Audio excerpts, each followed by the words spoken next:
and let us get the things done that we need to get done. Seems simple to me, but it's hard to actually do. I'd love to hear your thoughts. You can email me, rick@thericksmithshow.com. If you missed any of today's program, the podcast, get the podcast. Did I mention the podcast? I know it's late. Get the podcast. You can go to thericksmithshow.com to get what? What are you going to get? You're going to get the podcast. I'm going to take a quick break. Right back. Stick around.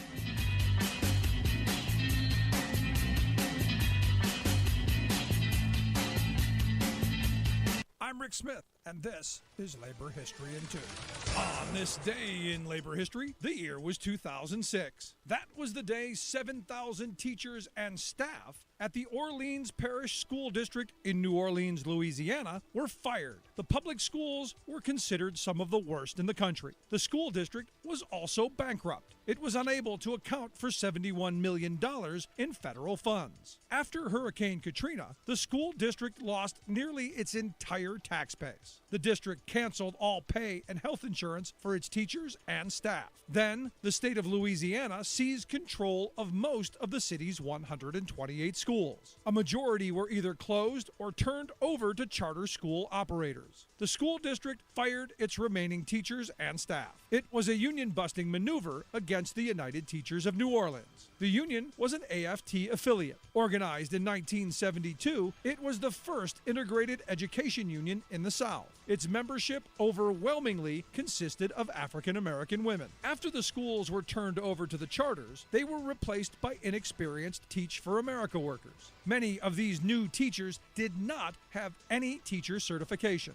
A class action lawsuit soon followed. In 2014, Louisiana's Fourth Circuit Court of Appeals found that teachers and staff were not given due process and had the right to be rehired as schools reopened after Katrina. The damages could amount to $1.5 billion. 10 years after Katrina, a New York Times article asked the question, was Hurricane Katrina the best thing ever to happen to the education system in New Orleans? As Education Secretary Arne Duncan once said, the answer has been a resounding no. In the years since, the union has fought successfully to organize many of the charter schools in New Orleans. Like what you hear? Check out more at laborhistoryin2.com. Welcome back to the Rick Smith Show. Now, here is Rick Smith.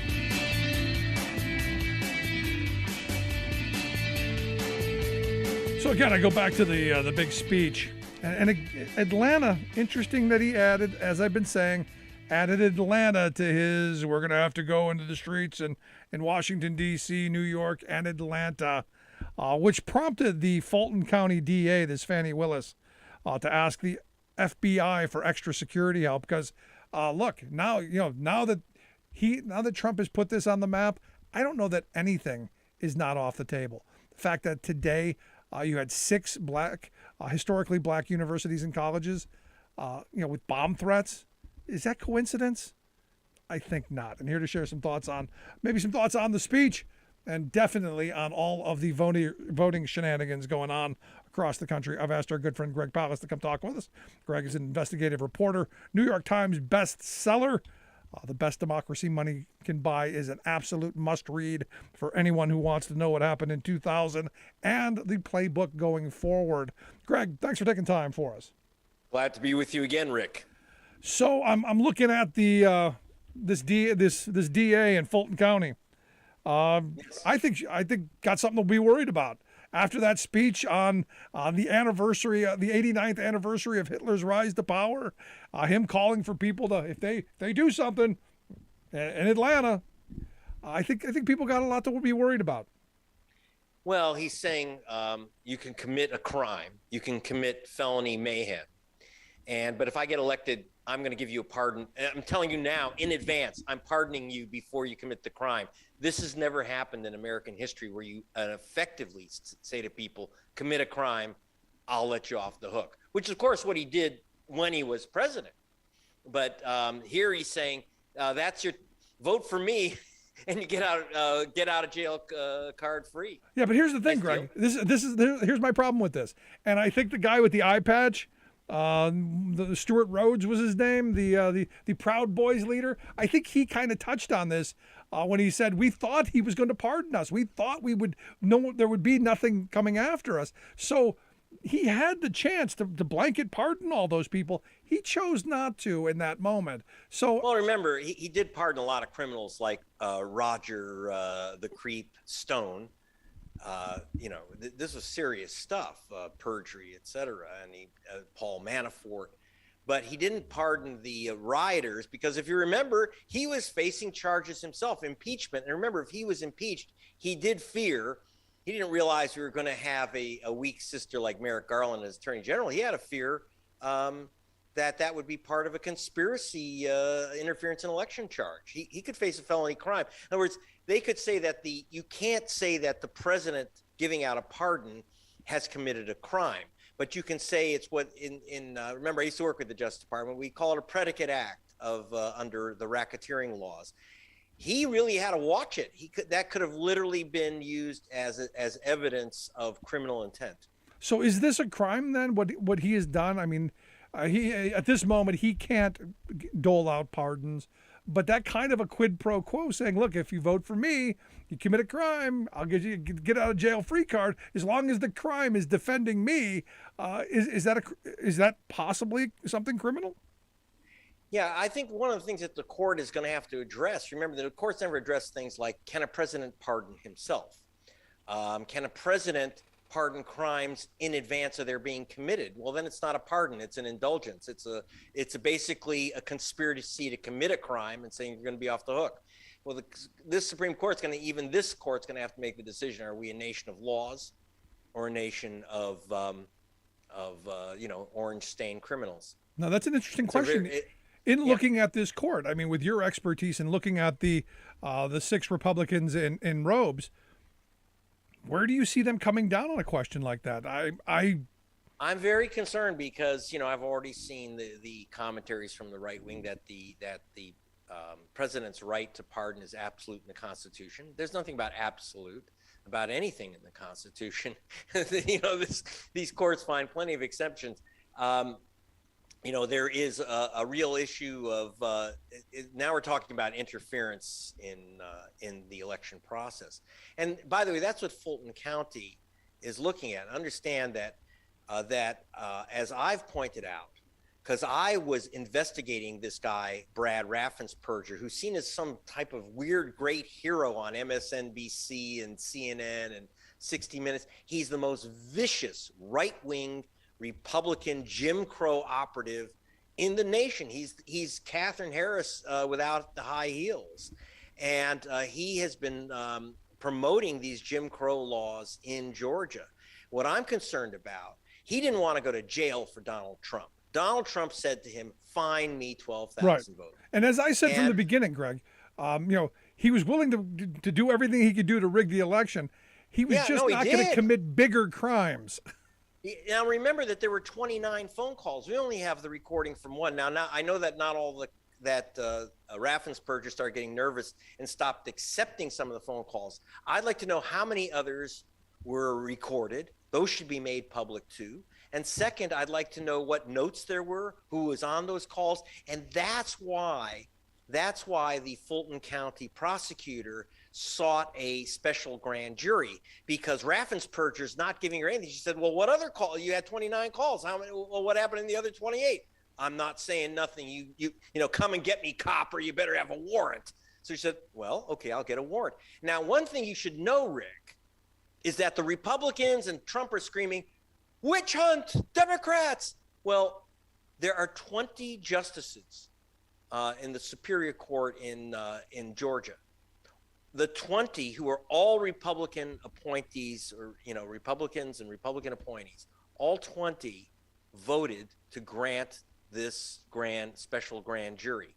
So these are Republican judges who said, you better look into this. Now, so part of the problem is that Raffensperger, this great hero, after going out saying, "Listen to this tape, I'm innocent, Trump's trying to put me in jail," because see, that's what he was worried about. And as I reported to you during the election in 2020 from Georgia, I was in Georgia for most of that election year. And Raffensperger did eliminate, you have to understand, they disqualified tens of thousands of ballots. They almost pulled it off for Trump. People don't understand. Especially mail-in ballots were disqualified on cockamamie reasons. Someone used red pen instead of a blue pen or black pen. Someone didn't. You have what's called exact match in Georgia. So you signed your name at the bottom or on the outside of the envelope, and you left off your middle initial, but you registered with your middle initial or your, and then you had to include a copy of your ID. There was all these cockamamie grounds for dismissing these ballots. So when he said, find me 11,780 more, you have to understand, he already found the guy like 50 to 100,000 ballots. But at a certain point, you have to begin shredding the ballots. And here's a little known story that people don't know about what happened in Georgia. Raffensperger thought that he had given him the 11,780 votes because they disqualified so many. But what they didn't expect is groups like Rainbow Push, Black Voters Matter Fund, and the Transformative Justice Coalition. You may not know the names of some of these groups like Transformative Justice, but they manned phone banks. And when a ballot was disqualified in Georgia, you have the right as a voter to go in and what they call cure it, fix it. So if you used a black pen, you used a red pen, refill out the ballot in black. You signed your signature in a different way than you registered or on your driver's license, you can re-sign it. And they literally got tens of thousands of people to go into county clerk's offices and fix their ballots, which Raffensperger has told me he was dead shocked that the Democrats amount. It wasn't the Democratic Party. The Democratic Party stood on its, sat on its hands. But the activists went out and got thousands and thousands of voters to go back to the county offices and fix their ballots. And that's what put Biden over the top and ultimately put Ossoff and Warnock, the two Democratic candidates for Senate. That's how they won. Yeah. The primaries is this tremendous grassroots effort. Raffensperger thought that he had beaten them. But, at a certain point, he's going to do what he can for Trump and for the GOP. But he's not going to go to jail for this guy. And that's where he drew the line. That doesn't make him a hero at all. Makes him a co-conspirator who got cold feet. Jumped out of the getaway car. There's an interesting way of putting it. I like that. You're listening to The Rick Smith Show. We're here with Greg Palast. Greg's an investigative reporter, journalist, author of The Best Democracy Money Can Buy. If you want to check out the books that he's got, the work that he does, gregpalast.com is the website. We'll get links out on social media on how to do that. Now Raffensperger, as you call him, is bad. That's his name. He's bad. We agree. But the sad reality is, in the new Trump world that we live in, he's not bad enough. And you look at across this country, you got people who are running for Secretary of State who are worse than him, and getting huge amounts of money. And you're seeing this kind of movement of extreme Trump loyalists, people who have publicly questioned or disputed the results in 2020, who have supported the big lie, who are now running for those offices. Should we be concerned about that? Holy crap, we should, because here's the problem. It's not whether you're for Republicans or Democrats or who should be Secretary of State, which is your voting official of your state. It's that we now have people who are committed to fixing elections in advance. It's already bad. When I told you Raffensperger's bad news, he's like Catherine Harris, and we've seen some really bad, ultra-partisan Republican secretaries of state, generally Republicans. There have been bad Democrats too, like Alex Padilla out of California, now senator. That's the advantage of fixing votes. But it's generally been Republicans. And now just being a right-wing, vicious, pro-Jim Crow Republican ain't enough. You have to almost pledge, I will fix the vote for the Donald when he runs again. This is super dangerous stuff. And by the way, let's not forget what else happened in the last couple of days. Yesterday was subpoenaing the 14 GOP operatives who put together phony slates of electors to try to force Mike Pence to recognize fake slates of electors to choose our president. Right. And the January 6th committee finally got to what I think is the nub of the problem, is the attempt to steal the election using the 12th Amendment. this is big stuff because they're going to try it in 2024 again. I'm very concerned, and I'm glad that the January 6th Congressional Committee has finally, after a year, has gotten to the nub of the problem. It would be kind of nice if the Justice Department picked it up too. I heard a deputy attorney general today say, we're looking into this. Friends, it's been a year. Right. I used to work for the Justice Department. We don't take a year when the evidence is in your face. Your face. I'm right there with you. But here's the thing, and I keep asking, why wasn't it January 7th when they said, hey, we got two certificates of electors. One's real, one's fraudulent. Why wasn't it that day we arrested people? And I'm with you. I'm frustrated it's taken so long. But what do you say to the people, Greg, who go, look, the wheels of justice were moved slowly. They're trying to get airtight cases. And the other part of we're not getting leaks out of the Justice Department, whereas under the Trump years, it was a sieve. There were people leaking stuff left and right. So my friends who have spent time in the Justice Department have said, look, if there are no leaks, that means everybody's on board and they're moving in a direction. And whoever their target is should be fearful. Is that accurate? I think that there's something to that. In other words, silence can be very good. It means that there's no internal, like he said, that there is no internal dissension, that people think that there are real crimes, and so they're being very tight about how they're operating these things. I'm just worried that if you wait more than a year on an investigation, also we do have to be concerned about statute of limitations too. You can't let this go forever. Second, you've got to begin. They should be hauling some people in and also saying you're targets of investigation. I think we need special grand juries at the federal level, just like we're getting in Georgia, out of Washington. I'm just very concerned that we're heading into, if people don't understand what the issue, let me just take 2 seconds to explain what the issue is. Okay, the plan was done, Donald Trump got a letter from John Eastman, one of his attorneys, saying you don't have to leave office, Donald, if you use the 12th Amendment, right. Which is not something people have any idea even what the hell that is in America these days.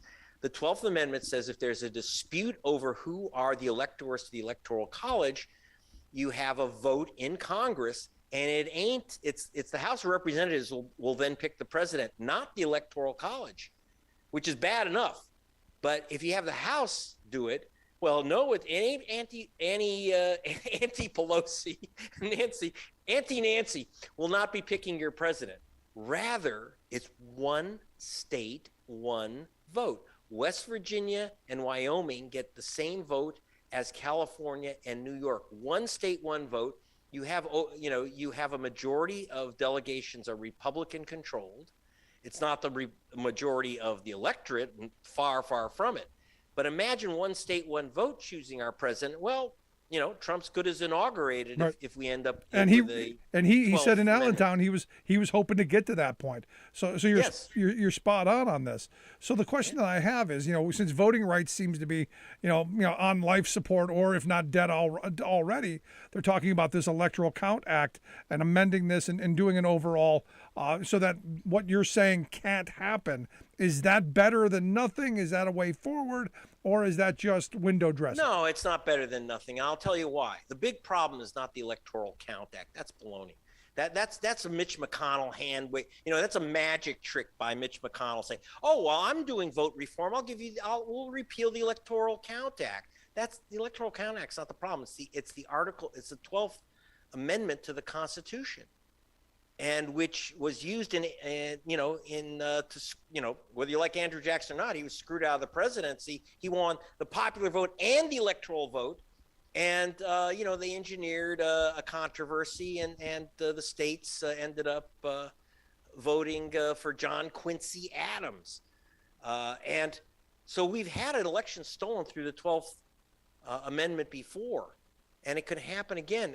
So it's about being diligent. Right. And it's about also making sure that when people put up these phony slates, that they know that there's a price to putting up a fake slate. You can't just steal the presidency under the 12th Amendment and make an attempt to steal the presidency and not end up with charges of conspiracy to interfere in a federal election. And that's what it is. It's a crime. And we should be holding them accountable, throwing the bums in jail. I want perp walks. I'm with you. Should have happened already, but I'm hoping very soon, and I'm told very soon it's going to happen. But Greg, I appreciate you sharing some thoughts and some time with us.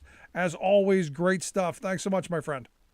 You're very welcome. See you at gregpalast.com. There you go, our good friend Greg Palast. Make sure you check out the work that he does, gregpalast.com. As he said, that's the website. We'll get links out on social media. You missed any part of the interview? The podcast. Get the podcast at thericksmithshow.com. Right back after this.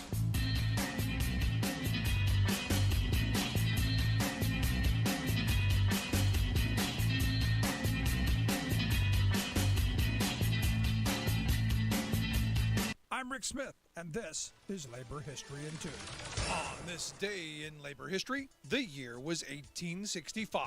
That was the day the United States Congress passed the 13th Amendment to the Constitution, abolishing slavery. President Abraham Lincoln had already issued the Emancipation Proclamation, but there was worry that the proclamation, an emergency wartime measure, would not stand up in the courts after the war had ended. The introduction of the amendment first occurred in 1864 as the Civil War raged on. That meant that only Northern legislators were present to debate the issue. Despite this, the amendment failed to pass the House of Representatives. Determined to ensure its passage on the second try, President Lincoln made the amendment part of the National Republican platform for the presidential election. He lobbied heavily for the bill and was able to win enough support for its passage.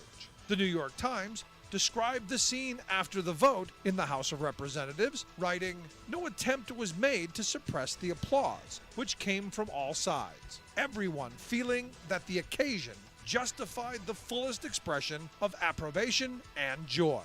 The final amendment read, "Neither slavery nor involuntary servitude, except as a punishment for crime whereof the party shall have been duly convicted, shall exist in the United States or any place, subject to their jurisdiction." The amendment then had to be ratified by 3/4 of the states. The ratification marked a fundamental change in the labor system of the United States. No more would the nation be divided by free labor and slave labor laws. Kentucky did not officially ratify the 13th Amendment until 1976, and Mississippi did not follow until 1995. Like what you hear? Check out more at laborhistoryin2.com.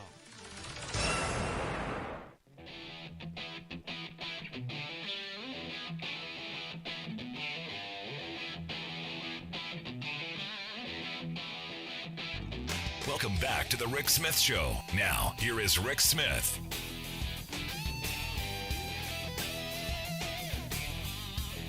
So, Ohio Representative Marcy Kaptur, she announced she's not retiring. Which, you've seen, I think it's like 30 Democratic representatives have said they're going to be not seeking re-election, because I think a lot of people think there's a slaughter coming. With all the redistricting and with all of the outrage and all of the insanity that we've seen, especially over the weekend, a lot of people saying, you know what, I'm done. And I'll tell you, I don't know that I if I were them, I wouldn't say the heck with it too. As crazy as things have gotten, but she is now evidently the longest serving woman in House history, and she is going to run regardless of what Ohio's maps or how crazy Ohio's maps look like. Now remember, she had one of the craziest districts you've ever seen. They call it what, the snake on the lake. It isn't all land, which is how crazy that is. Anyway, here to share some thoughts on Marcy Kaptur's district and maybe what this next election is going to look like. I've asked our good friend Bob Ney to come share some thoughts. Bob's a former Ohio congressman and political analyst. Bob, thanks for taking time for us. Thank you, Rick.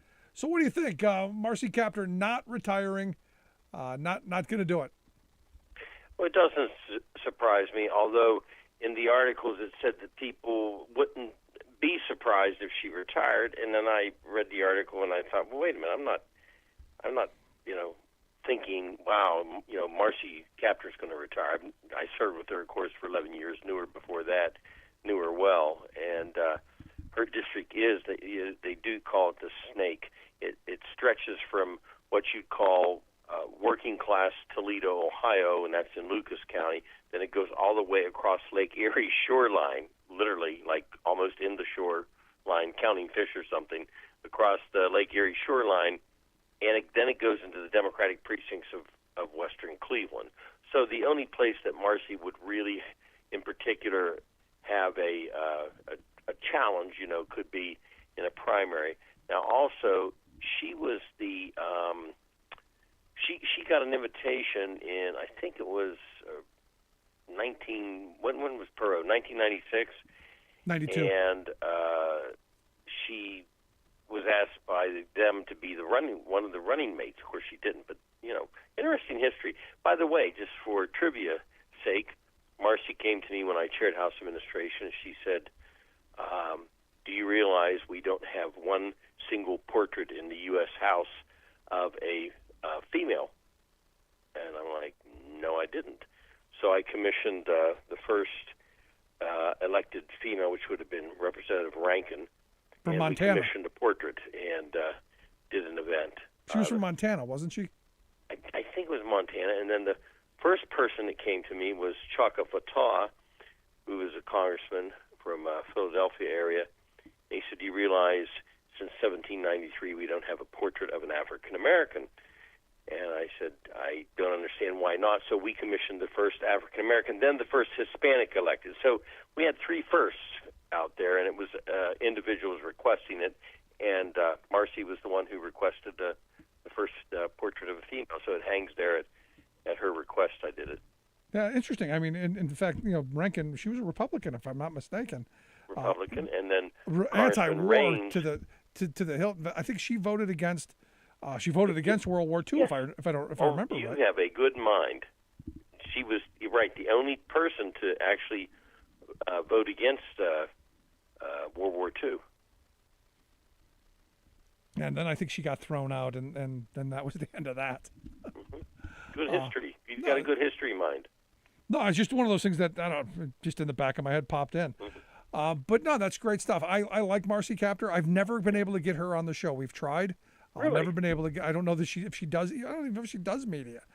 But well, Marcy's a pretty independent person, but I'm surprised because she comes from working class Toledo, so I'm just real surprised. I got to get your thoughts on the big weekend. I don't know. I really don't know what to call that. Extravaganza. No, No? You think positive when you think extravaganza. Well, that's true. Yeah, I could only come up with cult meeting. I don't know. It was a weird speech. It was definitely. I saw threats. I saw lots of promises being made. Kind of frightening on a certain level, especially on the anniversary of Hitler's rise to power. It just seemed like there was a lot there, given the day and what Trump said. How about the weekend event to make me cringe? We could title it that. Well, that's the weekend event where you go, holy wow, we got problems. Well, there were Republicans who, and I say that about make me cringe because there were Republicans who were, of course, immediately asked by the media, what do you think about pardoning the January 6th, insurrectionists and rioters? And they were asked about that, chased around all over the country.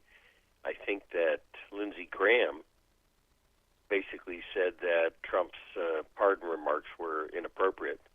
What he said, which is coming the closest to basically criticizing. But I believe that, and today they tried to not completely walk it back, but they tried to quote, clarify it. But I thought it was a bizarre message. And then the part, and I agree with you, Rick, is where he says that, he's urging his supporters to, and he used the word descend on New York, Washington, and Atlanta for street protests if he should be convicted of crimes in the ongoing investigations. So it's all about him. Now, I know and understand that He still is out front, but he does have polling that is starting to, show some problems in the armor, and that polling is starting to show that. Yeah. He went just off about January 6th. Everything is a rehash of the stolen election, the January 6th. He felt sorry for the people, that have been arrested, etc. Now he's also going to make it a little bit more difficult, probably for the Department of Justice, as some articles noted, to get plea deals, because they'll be like, well, I'm going to get pardoned, And I think that was the message. I think that's part of the reason that he that was out there. The phrase he used: radical, racist, vicious prosecutors. Not just vicious prosecutors, not just racist, not just radical, but all three. And they're coming after him. And he said, if they do anything illegal, massive protests in D.C., New York, and Atlanta. Atlanta was one of those things where if you don't know any better, you go, why Atlanta? Well, Fulton County, Georgia, there's a DA there right now about to hold him accountable for that phone call. Hey, find me some votes. And we find out that there are now like 29 of those phone calls, and there's all kinds of stuff. So Atlanta, that's the reason he threw that out there. Right, and of course New York because of the Manhattan prosecutor, and then Washington, D.C. because of the January 6th committee and two previous impeachments. So he targeted everything. I really, though, think if he continues to do these rallies, again, it's not going to take him in general, Rick, below a certain percentage, but he, in doing these, not only is going to eventually put Republicans in a box who won't respond, but he also is going to absolutely lose any form of independent vote. He's going to lose it. And for me, that the only way I think the Democrats hold on in this midterm is if that happens. Right. He can't help himself. He can't be quiet. And right now, and anybody that says that the Democrats are in great shape for the midterm, are just absolutely on some other planet. Delusional. Because they're having problems. We all know that. They know it. If they pretend they're not, then they're going to have problems. There's a lot of time left. This can change. But the one thing I think that they have to their benefit is this type of thing, as outrageous as it is, this type of thing, I think, eventually plays to their benefit. The Democratic Party. For me, the only message Democrats have in this election cycle is: do you believe in democracy or not? Do you believe in the rule of law or not? That's the issue. Because if you look at what he was talking about on Saturday, and you look at the people that were around there, and you look at the scene there, that's problematic. And I got to tell you, if that doesn't give the Democratic Party some urgency, some sense of urgency to do something, I don't know what will. Now I take a look at what happened in Texas, the little cult meeting, and then I look up in Ottawa at what happened up in Canada with the big trucker convoy, and it seems we've outsourced a little bit of crazy. Right. Are you concerned that because this is one of those things I've been thinking about today. I watched a lot of the little short videos of people recording their treason like they did on January 6th there, and I was waiting for a spark to get really ugly up there in Canada as well. I mean, they did harass a soup kitchen, but it's one of those things where the Confederate flag in Canada, the Nazi flag in Canada, the same kind of flags and same kind of signs that you see at a Trump rally, only pointed at Trudeau.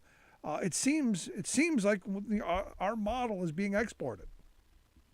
Well, it is. I mean, it's bizarre. It's one thing when you have a protest, but it's another when you look at the content, of what's being said and what's going on, and it's fostering an attitude that when you look at it, and if you think of masses of people buying into some of this, it's absolutely bizarre. I mean, I don't even know what to think of it. Yeah. You listen to the Rick Smith Show. Scary. We're here with Bob Ney, former Ohio congressman, political analyst. If you missed any of our interview, any of the show, podcast, RickSmithShow.com. That's where you get that. Take the program on the go wherever you go. And make sure you follow us on social media, on Twitter, at Rick Smith Show, Facebook, YouTube, all of that stuff. Now, Bob, I'm looking at the stories coming out of Russia. There was a report I saw that, on state media that they're calling for, they want Trump to be reelected. And there's some of that noise going on.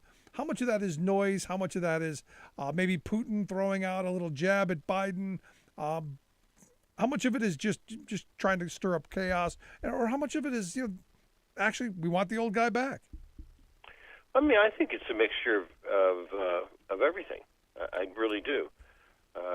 First of all, Putin, is aggressive, former KGB guy. We have to remember that.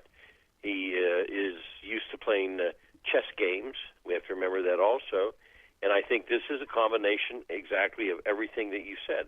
Certain people that over there that do want him back, and also anything that can happen here to cause chaos when it involves Biden or Russia is going to be good for Russia. So I do, Rick. I think it's a combination of all of it. I think a lot of it's planned and it's promoted for a specific reason. And right now, Russia also is doing the same thing within the Ukraine, to the point where, the Ukrainian president has made, certain statements that are even contrary to the United States. So you start to look at this and you think, we need to be careful what we're being drug into, because some of the methods to get us to where we're going might be just very well not coming from here, but from Russia. And again, all you're going to get from the cult crowd is it's all a hoax. Russia didn't do anything wrong. In fact, you've got people in that cult crowd saying, why aren't we siding with Russia? Can you believe that? I mean, seriously. I mean, you're just a couple years older than I am. We grew up in the same kind of world. Are you surprised that this is the country we are right now? Well, I am. Nothing. I guess I'm surprised, but sometimes nothing surprises me, if that makes sense, because you expect no matter what's going on or who's president or who supported Trump, you normally, especially somebody my age, would think, okay, but when it comes to us versus Russia, people are going to be on our side of the thinking, but that's not necessarily the case. Things are just not in the balance that they frankly should be. We are in most interesting and scary times. Last thing I got for you, Ted Cruz came out and said, I don't know why Joe Biden's appointing a black woman. They're only 6%. Went on some racist screed about not appointing a black woman. Is this a big deal, or is this just Ted Cruz being Ted Cruz? Well, I think it's Ted Cruz being Ted Cruz, but I think also there's Ted Cruz not being very bright, which might be Ted Cruz being Ted Cruz, okay, to not contradict myself. And I looked at his comments and I thought, what's he trying to do? And he said, well, he's telling other Americans you're ineligible. He is fulfilling the campaign promise. He was elected promising that he would do that, and he's going to do it. And also, here's where Cruz really doesn't make sense. Let's read the tea leaves. You and I talked on your show. Congressman Clyburn, very, very prominent. I served with him. Very talented politically. He's got a lot of clout, and he is coming out for a nominee, Childs, and who dovetails on that? Lindsey Graham. Yep. So you can read tea leaves, and Lindsey made it positive, and all of a sudden you have one of the senators, Senator Wicker, who says, well, it's not affirmative action. Then the next day you have Ted Cruz calling, President Biden's commitment offensive. So I'm trying to, think here. What is the offensive part? Ted Cruz. That's the offensive part. Well, that's maybe the I got that one right. And then he went on further to say it's an insult to black women. Yeah. No, please. Okay. Anything that comes out of Ted Cruz's mouth is wow. crazy. But Bob, I appreciate the time. As always, great stuff, my friend. Thank you, Rick. our good friend Bob Ney. Seriously, I mean, I'm telling you, I think the new word that Republicans are going to go after is racism, and this is part of it. I'd love to hear your thoughts. You can email me, rick@thericksmithshow.com. If you missed any of today's program, download the podcast at thericksmithshow.com. All of your favorite podcast host sites, from iTunes to iHeart, Podbean to Stitcher, and everywhere in between, you can find the podcast there. Lots of stuff coming up this week. Thanks so much for being here. We'll see you back here next time.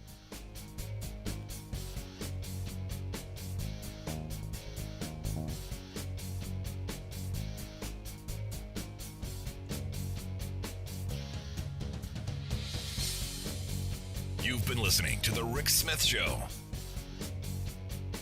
Email Rick at rick@thericksmithshow.com. Until next time, this has been The Rick Smith Show, where working people come to talk. For $3.5 trillion a year, shouldn't we Americans have a world-class healthcare system?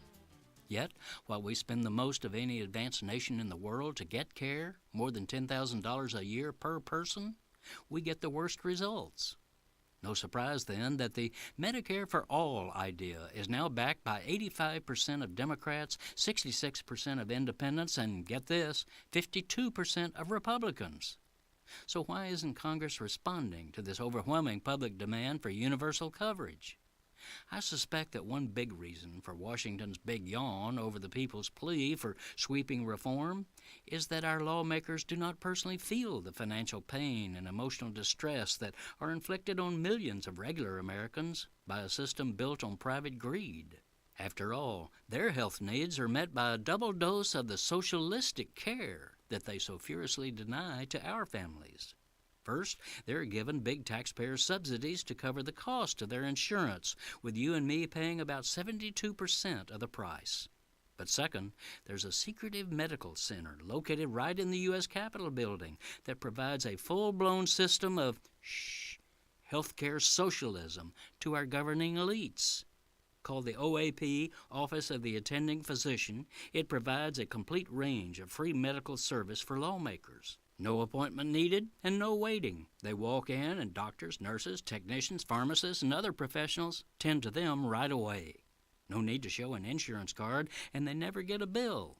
But they do get what a former OAP staffer calls the best health care on the planet. Thus, members feel no urgency to restructure a system that's working beautifully for them.